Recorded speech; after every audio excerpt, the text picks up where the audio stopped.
네, 안녕하십니까. 저는 포항공대 산업인공지능연구실의 이승철이라고 합니다. 여러분들과 함께 이틀 동안 인공지능 기초에 관해서 살펴보도록 하겠습니다.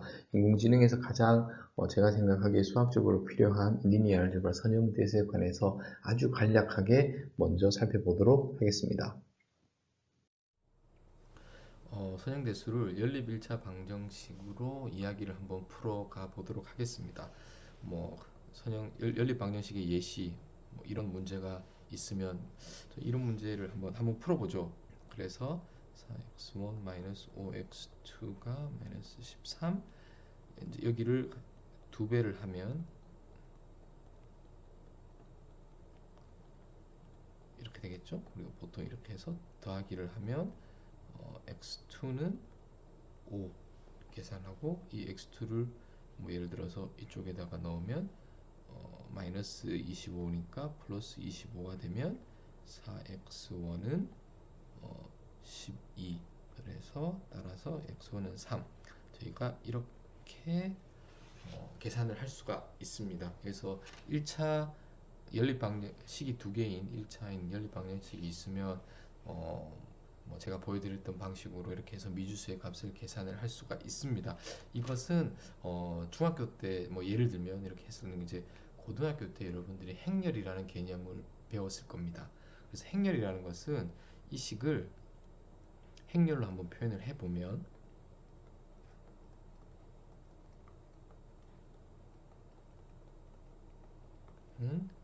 마이너스 13, 9 이렇게 행렬로 표현을 할 수 있고, 여기서 나타낸 것처럼 이것이 A의 행렬, 그리고 미지수 X, B가 되겠습니다.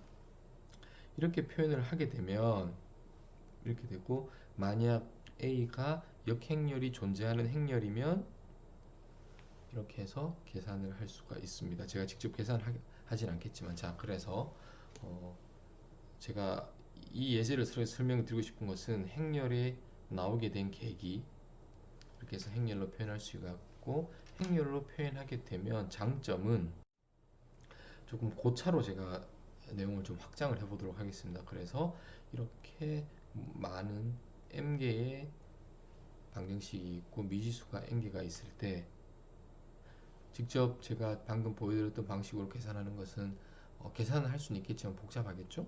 그래서 이것을 행렬 벡터 행렬로 표현을 하면 역시나 y라는 큰 행렬은 ax가 될 것 같습니다. 원래 정확하게는 이렇게 표현을 해야 되지만 제가 때에 따라서는 화살표를 벡터를 따로 표현을 하지 않겠지만 여러분들이 그 문맥상에서 그 차이를 읽으실 수 있을 거라고 생각하겠습니다. 그래서 차원이 고차임에도 불구하고 역시나 저희가 x 값을 계산을 할 때는 역행렬이 존재한다면 계산할 수가 있죠. 행렬의 장점은 차원에 상관없이 그걸 대표하는 문자로 행렬을 표현했기 때문에 어, 단순히 차원이 확장되는 문제면 행렬로 표현하면 그 모양 그 꼴은 같게 됩니다. 그래서 저희가 선형대수적으로 문제를 풀 때 그리고 심플리파이 된 간결한 모양으로 나타낼 수 있기 때문에 생각을 정리할 수 있는 좋은 툴이 행렬이라고, 특히 선형대수라고 생각을 하시면 될 것 같습니다. 네, 이번에는 System of Linear Equation, 그래서 한국말로는 연립방정식을 푸는 것인데, 여러분들 뭐 연립방정식 푸는 방법들 뭐 다 알고 있습니다. 거기에 기하학적인 의미, 또 행렬의 의미를 좀 제가 한번 추가적으로 좀 설명드리도록 하겠습니다. 그래서 그 System of Linear Equation 세 가지 경우가 있습니다. 첫 번째는 well determined, 두 번째는 under determined, 세 번째는 over determined인데 이것의 차이가 무엇인지 한번 하나하나씩 짚어보도록 하겠습니다. 첫 번째로 well determined는 보시면 뭐 예를 들면 이런 거겠죠. 그래서 여러분들이 여기서는 이것에 대한 솔루션을 찾는 거가 목표가 아니라 뭐 이런 식이 있으면 우리가 여기서 이제 이걸 보고 우리가 생각을 해야 되는 것이 unknown, 그러니까 미지수가 두 개, 그러니까 x1, x2가 있는 겁니다. 그리고 equations 또는 뭐 우리가 constraint라고 하겠습니다. constraint가 두 개인 거죠. 그래서 미지수가 두 개이고 어떤 여기서는 뭐 이퀘이션이라고 하겠습니다. 이퀘이션이 두 개가 되면 일반적으로는 해가 존재합니다. 존재하겠죠? 그것에 대한 기하학적인 의미는 뭐 이것은 뭐 여러분들이 뭐 연립 방정식 풀어도 좋고 행렬로 계산해도 행렬을 계산해서 역행 뭘 어떤 방법을 써도 좋습니다. 여기서 말하고 싶은 메시지는 유니크한 솔루션이 존재한다는 것을 제가 말씀을 드리는 것이고 기하학적인 지오메트릭하게 비유로 보면 우리 뭐 이렇게 많이 했었습니다. 이것을 한쪽으로 넘기면 뭐 이렇게 마이너스 y 플러스 b는 0 같은 거죠. 그리고 어차피 여기는 이것에 대한 이 개수의 비례만 하면 되는 거니까 뭐 여기에다가 c를 곱하면 acx 마이너스 cy 플러스 bc는 0 같은 겁니다. 그래서 이걸 뭐 여기를 오메가 1x 플러스 오메가 x1 오메가 2 x2 플러스 뭐 오메가 제로는 0 뭐 이렇게 표현하면 이것이 직선의 방정식입니다. 직선의 방정식 여기서는 뭐 x1 x2가 되는 것이고 이 경우에는 우리가 y로 표현한 그 차이만 있는 거지.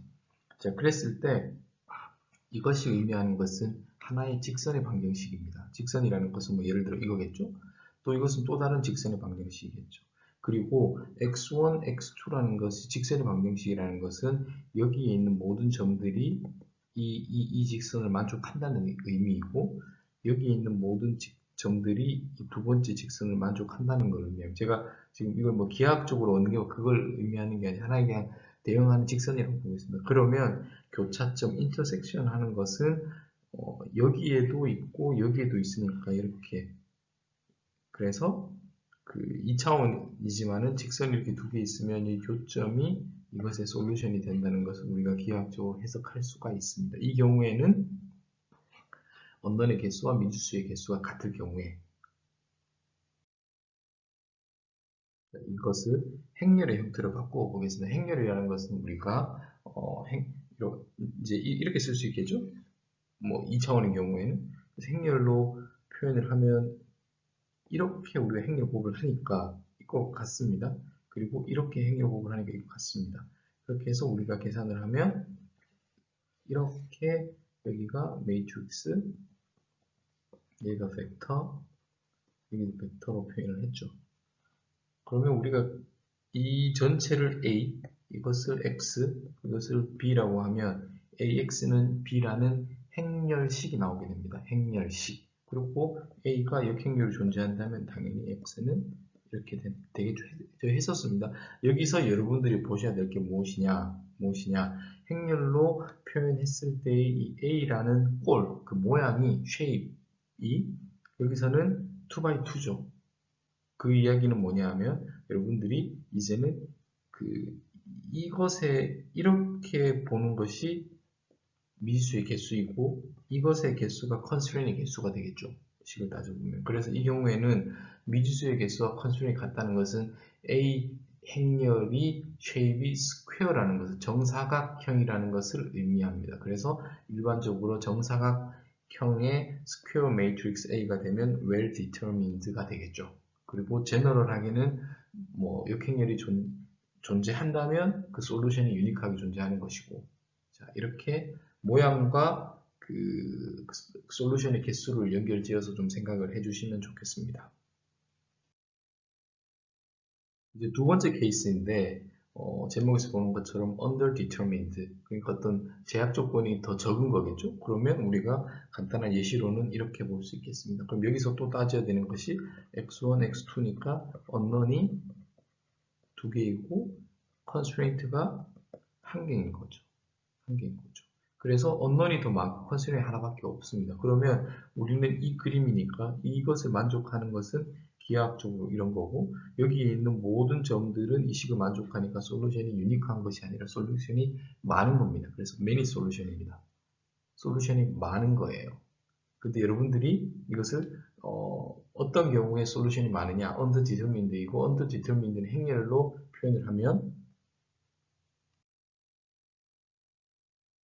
이렇게 제너럴하게 표현을 했을 때 행렬에 역시나 마찬가지로 이것이 A이고 이것이 X이고 이것이 B입니다. 역시나 마찬가지로 그런데 여러분들이 기억하셔야 될 것이 A라는 이제 매트릭스 꼴로 변환을 했을 때 A의 쉐입이 이렇게 이것을 우리가 팻하다고 합니다. 뚱뚱한 거죠. 팻하면 솔루션이 유니크하지 않고 솔루션이 많다라고 봅니다. 그래서 행렬의 모양이 팻한 경우에 many solution이 되겠죠. 그것은 우리가 기하학적으로 봤을 때는 그리고 언론의 개수가 컨스트레인트보다 언론이 더 많은 거죠. 그리고 이제 마지막으로 이제 over determined 케이스가 있겠죠, 당연히. 그러면 이제 여러분들이 아직 여기서 보는 것처럼 미지수는 2개이지만 컨스트레인이 3개인 거, 3개면 더 추가되어도 상관없습니다. 그러면 당연히 기하학적으로 보면 각각의 직선이 3개니까 직선이 3개를 뭐 아무렇게나 긋겠습니다. 그러면 여기에서 솔루션이라는 것은 이 x1, x2라는 점이 이 직선의 3개를 모두 동시에 지나야 되니까 만약 이것이 세 번째가 여기를 정확하게 지났다고 하면 유니크한 솔루션이 존재하겠죠. 하지만 일반적으로는 그렇지 않을 겁니다. 그러면 솔루션이 존재하지 않습니다. 당연히. 문제가 없죠. 근데 여기서는 여러분들이 언론의 개수보다 컨스트레인의 개수가 더 많은 경우에 솔루션이 존재하지 않는다라고 보시면 될 것 같고, 마찬가지로 행렬로 표현을 하면 행렬이 이렇게 됩니다. 그럼 여기서 보는 것처럼 행렬 A가 여기서는 스키니한 거죠. 그러니까 이 기준으로 봤을 때 행렬이 이렇게 길게 생기는 겁니다. 스키니하면 over determined고 제너럴하게는 솔루션이 존재하지 않습니다. 예. 자, 그리고 우리는 지금은 제가 이 설명드리면 여러분들이 잘 이해를 못 하실 수 있겠지만 추후에 regression이라는 회귀 분석을 할 텐데, 회귀 분석이라는 것은 over determined 된 그 linear case에서 approximation 하는 것을 솔루션을 찾는 것이 regression 문제입니다. 여기서 추후에 제가 더 자세히 설명을 드리도록 하겠습니다. 자, 여러분들 기억하셔야 될 것은 overdetermined 솔루션이 존재하지 않고 행렬을 표현했을 때 A라는 그 행렬의 쉐입은 스키니하다는 거. 자, 그리고 여기서 또 하나 말씀드리고 싶은 것이 여러분들이 그러니까 제너럴하게는 여기 솔루션이 존재하지 않는 겁니다. 제너럴하게는. 그렇죠? 솔루션이 그러니까 이런 솔루션은 x1, x2는 제너럴하게 존재하지 않습니다. 자, 여기까지 했고, 그러면 이것은 이꼴이 아닌 거겠죠? 자, 그러면 여기서 여러분들 좀 지금 주목을 하셔야 될 것이 여기를 보면 이렇게 행렬곡을 하니까 A11, 11 있고 x1, 그 다음 A12, x2입니다. 그 다음 이렇게 계산하니까 마찬가지로 x1, A21, x2, A22 있고 이렇게 계산을 하면 x1, A31, x2, A32가 됩니다. 됐죠? 이것을 어떻게 바라볼 것이냐라고 하면 여기가 좀 중요한 대목입니다. 이거를 벡터로 보죠. 어디서? 3차원 공간상에서. 그러면 이걸 A1 벡터로 가겠습니다. A2 벡터로 가겠습니다. 그럼 이렇게 됐죠? 그리고 x1, x2입니다. 3차원 공간입니다. 그러면 이건 어떻게 쓸 수 있냐면 x1에 이렇게 되는 거겠죠? x2에 이렇게 되는 거겠죠? 그러면 x1에 a1 벡터, x2에 a2 벡터입니다. 그리고 여기서 말하는 x1, x2는 이 a1 벡터와 a2 벡터를 얼마나 스케일링 하느냐를 지금 이야기하고 있는 거예요. 됐죠? 그러면 이것은 x1, x2는 뭐 여기서는 실수값이라고 하겠습니다. 그러면 3차원 공간상에서 예를 들어 이게 a1이라고 하고 이게 A2라고 하겠습니다. 3차원 공간상에서. 그러면 이것은 x1과 x2의 어떠한 뭐 양수에도 좋고 음수에 어떠한 값을 넣어도 결국은 이 평면상에 존재하게 됩니다. 이것은 왜냐하면 x1과 x2의 리니어 컨비네이션 또는 스팬드된 공간이기 때문에. 됐죠? 3차원 공간상에서. 그런데 만약 이것이 또 B라는 행렬이죠. 3차원 공간상이니까 이것이 이렇게 공간상으로 이렇게 이 공간 내에 있지 않고 밖에 있으면 어떠한 x1과 x2를 가지고 와도 이 꼴을 만들 수가 없습니다. 되겠죠? 되겠죠? 그리고 이 B라는 벡터가 만약 운이 좋게도 이 공간상에 있으면 그때는 해가 존재하는 거겠죠. 아시겠습니까? 그러면 우리가 할 수 있는 것이 x1과 x2는 제너럴하게는 이 스팬드된 공간상에 B가 존재하지 않고 밖으로 튀어나와 있으면 해가 존재하지 않는데 우리 엔지니어는 거기서 끝이 나는 게 아니죠. 그럼에도 불구하고 가장 근사한 x1, x2는 무엇인가? 그러면 여러분들이 생각하실 수 있는 게 이것을 이 공간상의 수선에 발을 내리면 이 점이 그래도 가장 가깝겠죠. 가깝고 거기에 해당하는 이 B'을 만드는 x1, x2가 그래도 가장 뭐 x1, x2라고 하겠습니다. 가장 근사한 해라고 볼 수 있겠습니다. 이것이 approximation이고 추후에 linear regression하고 연결시켜서 어떻게 머신러닝과 개념이 확장되는지를 제가 추후에 설명드리도록 하겠습니다. 그러면 벡터를 저희가 디파인 했으니까 벡터와 벡터의 곱은 어떻게 되는지, 그래서 여기는 벡터입니다. 뭐 n차원의 벡터라고 했으니까 x1, x2, xn이 될 테고 y는 y1, y2, yn이 될 것입니다. 이 저희가 숫자와 숫자를 곱하는 것은 잘 할 수 있지만 벡터와 벡터를 곱한다는 것은 무슨 의미인지에 대해서 새롭게 정의를 해야 되고, 여러분들이 이미 배우셨습니다. 그 정의 중에 하나가 이너 프로덕트, 내적이라는 것인데, 이것에 대한 데피니션 어떻게 되느냐 하면 엘리먼트 와이즈 곱, 엘리먼트 와이즈 곱, 엘리먼트 와이즈 곱 해서,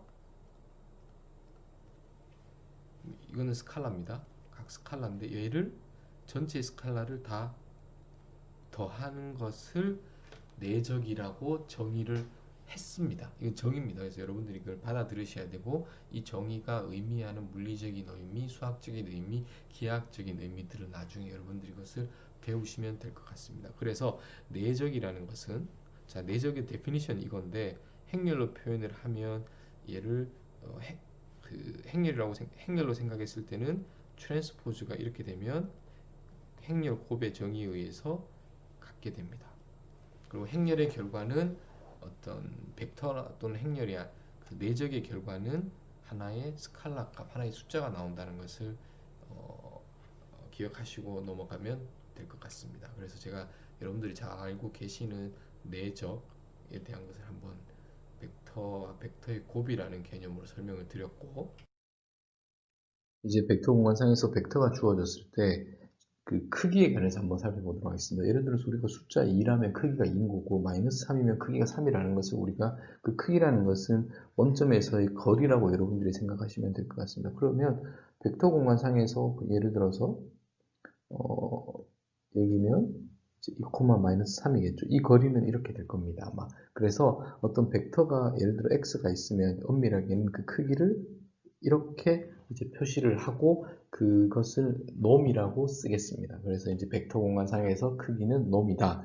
그러면 그 중에서 L2 놈이라는 것인데 그것은 우리가 생각하는 유클리디언 공간상에서의 이 거리라고 생각하시면 되겠습니다. 그럼 이 거리라는 것은 각각의 컴포넌트를 제곱하고 루트를 씌우는 거죠. 그 의미가 여기에 있습니다. 여기서는 2의 제곱 플러스 마이너스 3의 제곱의 루트를 씌운 거니까 예를 들어서 n 디멘전에서의 그 유클리디언 공간 이렇게 쓸 수가 있겠죠. 그것이 우리가 투놈이라고 이렇게 표현을 하도록 하겠습니다. 그러면 벡터로 보면 x라는 것은 예를 들어서 x1, x2, xn인 것인데 지금 그 x의 투놈은 각각의 엘리먼트의 제곱을 해서 서메이션을 한 다음 루트를 씌우는 거죠. 그러면 우리가 x 트랜스포즈 x를 보면 이렇게 되는 거니까 x1, xn, x1, xn의 이너 프로덕트 이렇게 하면 이너 프로덕트죠. 그럼 이렇게 할 거니까 xn 제곱이 되겠죠. 그래서 결국 이것은 x 트랜스포즈 x와 같게 표현할 수 있다는 것도 여기서 한번 언급하고 넘어가도록 하겠습니다.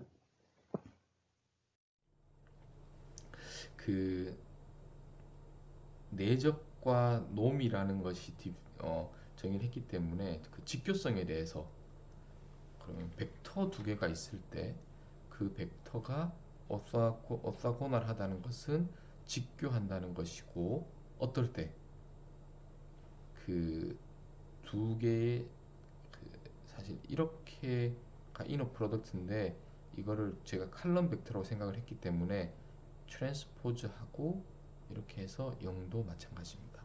내 이너 프로덕트가 0이면 그 두 벡터는 이렇게 되고 이렇게 돼서 수직인 것을 저희가 알 수 있습니다. 그래서 그 직교성을 따지기 위해서는 그 벡터를 이너 프로덕트 하거나 첫 번째 벡터를 트랜스포즈를 한 다음 곱을했을 때 0이 나오면 저희가 이것이 서로 수직이다라고 하고, 노멀은 오토고널 하면서 노멀하다는 것은 유닛 크기가 유닛하다는 의미고, 그래서 직교성을 체크하고 각각의 벡터의 크기가 1일 때, 여기는 뭐 지금은 투놈을 썼습니다. 투놈이 뭐 투놈을 썼을 때 크기가 1이면 오토 노멀하다고 저희가 이야기를 합니다. 자, 그럼 90도를 정의를 했으니까 그 일반적인 그 두 벡터 사이의 각도를 한번 조금 알아보도록 하겠습니다. 그래서 뭐 예를 들어서 이런 벡터가 있을 때 그 사이각을 하면 수직으로 내리면 저희가 x 벡터와 y 벡터의 내적을 뭐 이렇게 표현도 하고는, 요 길이는 x의 코사인 세타 y라는 것을 저희가 내적에서 알고 있으니까, 그렇게 되면 코사인 세타는 x 트랜스포즈 y에, 제가 뭐 이걸 혼용해서 썼습니다. 자, 그러면 이것은 놈으로 알고 있고, 여기서는 그 이너 프로덕트에서 해서 저희가 일반적으로 그 두 벡터의 사이각을 계산할 수가 있습니다. 이것은 제가 2차원에서 2D에서 설명을 드렸지만 n차원으로 공간을 확장해도 그 사이각을 구하는 것은 여전히 같습니다. 자, 각도를 알면 뭘 할 수 있느냐? 예를 들어서 공간상에서 그 y라는 벡터가 주어져 있으면, y라는 벡터가 주어져 있고 x 트랜스포즈 y를 임의의 x에서 계산을 하겠습니다. 그래서 이것이 만약 0이면 in x를 찾아보면, 그리고 y는 기분입니다. 뭐냐면 이것은 y 벡터의 죄송합니다. 수직한 점들의 벡터의 집합이 될 테니까, 뭐 예를 들어서 이렇게 y 벡터가 있으면 이것이 다 x 벡터의 집합이 될 겁니다. 그래서 수직한 점. 그리고 예를 들어 이렇게 하면 수직한 거 포함하면서 또한 그 이너 프로덕트 한 값이 0이어야 되기 때문에, 여기서 보면 이게 y 벡터라고 했을 때 이쪽에 있는 벡터들을 얘기할 것 같습니다. 그래서 이렇게 표현을 하면 이 y 벡터의 플러스 방향, 이제 이게 나가는 방향의 뒤쪽에 있는 모든 에 해당하는 x 값들을 다 나타내는, 그래서 그 공간을 반으로 나타낼 수가 있습니다. 그래서 이런 그 내적을 가지고 그 공간을 표현할 수 있다. 그래서 내가 이렇게 지금 설명드린 이유는 나중에 한번 다시 실제로 머신러닝 알고리즘을 이론을 설명하는 부분에서 내용이 나오기 때문에 한번 제가 정리를 했습니다. 예, 지금까지 첫 번째 선형대수 시간으로서 좀 벡터의 개념, 행렬의 개념, 그리고 행렬을 칼럼 벡터와 로 벡터의 모임으로 보는 관점, 그리고 벡터와 벡터의 곱인 내적, 그리고 행렬 곱하기 벡터를 대해서 두 가지 해석하는 방법에 대해서 제가 좀 강조해서 설명을 드렸고, 거기에 파생된 그 직교성 그리고 각도에 대해서도 좀, 그리고 벡터의 크기를 나타내는 놈의 개념까지 제가 한번 다뤄봤습니다. 예, 첫 번째 시간은 여기서 마치도록 하겠습니다. 감사합니다.